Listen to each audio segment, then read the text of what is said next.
What was the toughest moment so far? Like if you could share with those who just starting now and they want to be where you are, um, what was your toughest moment or why you didn't stop?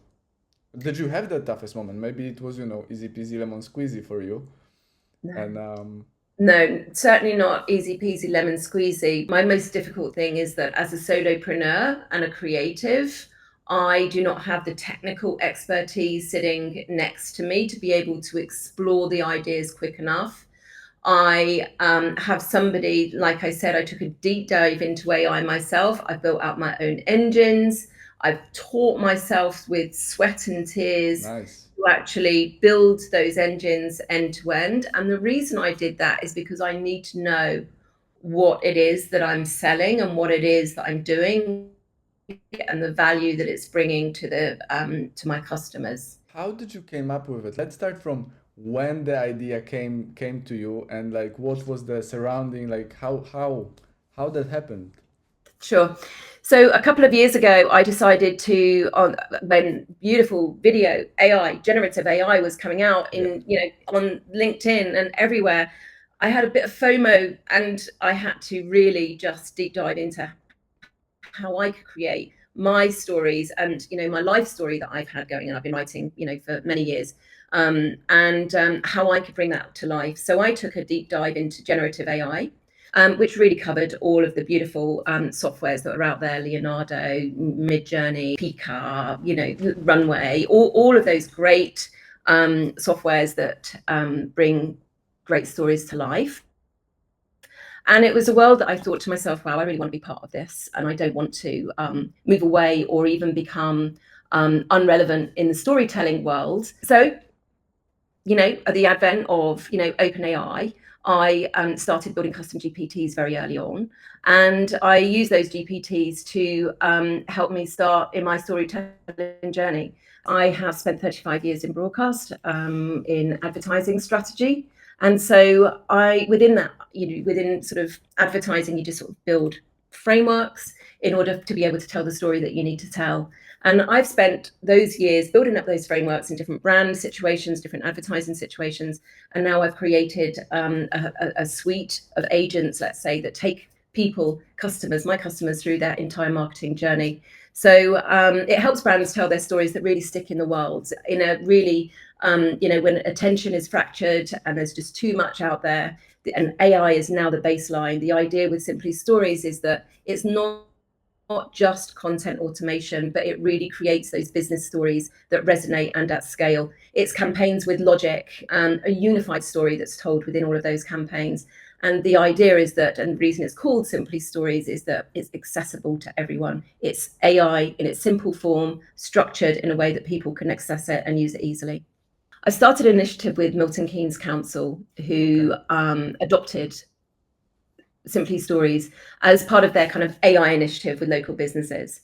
By partnering with Milton Keynes Council, I've been working with a number of companies within the Bletchley region to be able to utilize Simply Stories to be able to enhance their storytelling, and not only to enhance their storytelling, but how they can tell their story under the Bletchley narrative.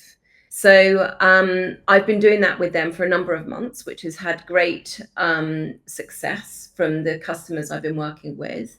And with that, I've had a beautiful stamp of approval from Milton Keynes Council that, Okay. the resonance of, Simply Stories, the base works. I have, a viable product that I can, pass into the market.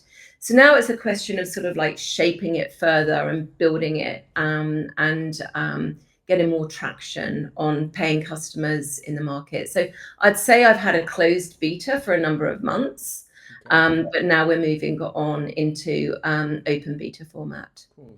So you went through that really Yes. tough stage from not having anything to building something, showing it to people. How was that journey for you? Well, Be honest, Claire. Be many honest. long showers with me sort of thinking about everything and just putting it all together and coming back to look to see, what it could be called, why, my product market fit, my founder fit, going through all of the different iterations of that business build. Research. I sent out what they called surveys to people. Where are you with marketing? Where are you with AI in your marketing? How is your AI adoption? What does it mean to you to not use it? What does it mean to you for you to use it? Where would you use it best? I mean, I've gone through many different sort of formats and sort of the stages of building the business, but also many tiers. Knowing what you know now, what would you do differently? Great question. I would just do things quicker. Okay, how? Because everyone says do things quicker, but like as an early stage founder with limited resources, meaning you don't have probably tons of money, you don't have tons of time, Yes. because those are the resources that early stage entrepreneurs are lacking. How do you do stuff quicker? How would you do stuff quicker? I'd probably reach out for help a little bit sooner. Oh, interesting. Did not expect Yeah. that. Okay. Yeah, I think I would have reached out for help a little bit sooner. I thought potentially I might be able to do more alone than I could. But no, I can't. Definitely need more, the technical support. I sat there and I thought, right, I can build this myself. You know what? I can't. My skill sets and my brain and my world sort of sits on the front end of what's delivered to the content that's delivered to the customer. I need more help, and I would have reached out a bit sooner, maybe partnered with somebody, I don't know, but certainly would have reached out to see what help I could have got pulled in. What are you struggling nowadays with? I'm still struggling to keep up with everyday bombardment of kind of new ideas and new ways of automation. To keep up with the worry, let's say, that you're already falling behind because there's just so much out there about how things are advancing so quickly. Everything that goes on in LinkedIn is about this new, what that is, I have to really close my mind, close my eyes, be silent, be true, close the door, dark room, be true. What is it that you're looking at doing? What's your focus? And recalibrate my mind in a way and say, right, okay, but yours is this. Don't worry. What are the sort of next few steps? Because I realized that when you were talking about the LinkedIn and all of those distractions, that that you need to focus on what you're doing and not on all of those stuff that are out there that are distracting us, that are showing, oh, this is moving so forward, this one raised so much money, this is that, and you are still sort of, I'm doing this so slowly. Yeah. It feels like it, right? Yeah. So what are you focusing on at the moment? I have an MVP, but I need to build out a better version of it in order to be able to put it to market. So that's called a MAC, minimum automated concept, and I need to get my end-to-end user interface, going so that I can put it out there and people can use it, log in themselves, and it's a self-serve offering. That's really important to me right now because I know that the value of my company, once I've got that in place, will just be far more attractive to any investors, and also put me in a better position for investors.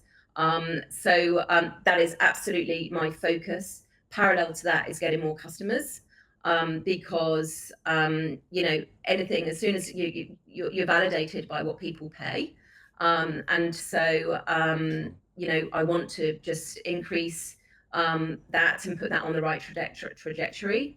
And parallel to that, I will be looking to see where my investors may come from, if I need them at all, or look at that side of the business.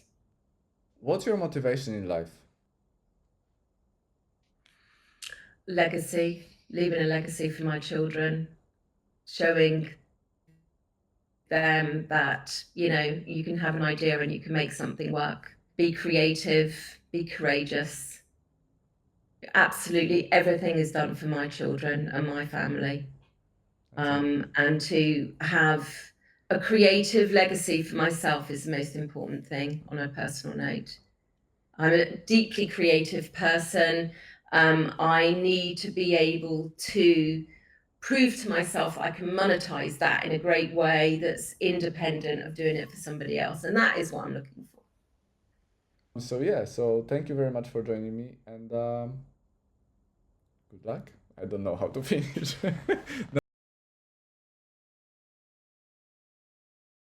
Okay, we're done. How are you feeling, Claire? Brilliant. That was actually really nice. See, I told you that I you know. have And that. then there's a couple of things that you said, like passion. I thought, oh God, I've got to get passion in there.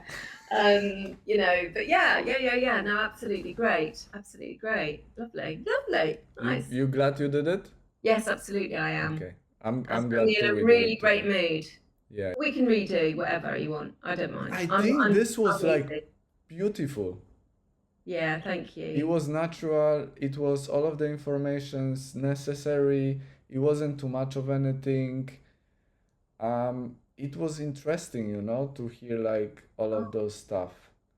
oh, Because you know why? It's just because I was going through very similar stages of what you are going through, like learning all of the technologies, like building can't do it all products, yourself. Absolutely. because I couldn't find the co-founder or I didn't want the co-founder. There are like, you know, ups and downs of the thoughts. Do I want it? Do I don't want it? Am I building? Am I able to build it? Like, yeah, so literally very similar. Very, Yeah. so it was nice to hear. It Yeah. was nice to Thank hear that you. story. I mean, you're 6, 8 months in. It has to take something pretty goddamn special to come in and for you to share that with and join that. Now, this is really interesting. You get to become CEO of a company, or you are a CEO of a company. They always say that transition of, you know, is the CEO the right person to be the leader of the company? Yeah. Because I can see all of a sudden, you know, how much you have to relinquish and let go. Well, yeah, there is that thing, you know, when I saw it on LinkedIn somewhere, where apparently when you raise your Series A or somewhere around that, investors likes to move you away from the position of the CEO and hire someone who is experienced. That can be pretty painful for a founder, you know. I'm all right with that, but it would have to be the CEO I want. Well, yeah. Okay.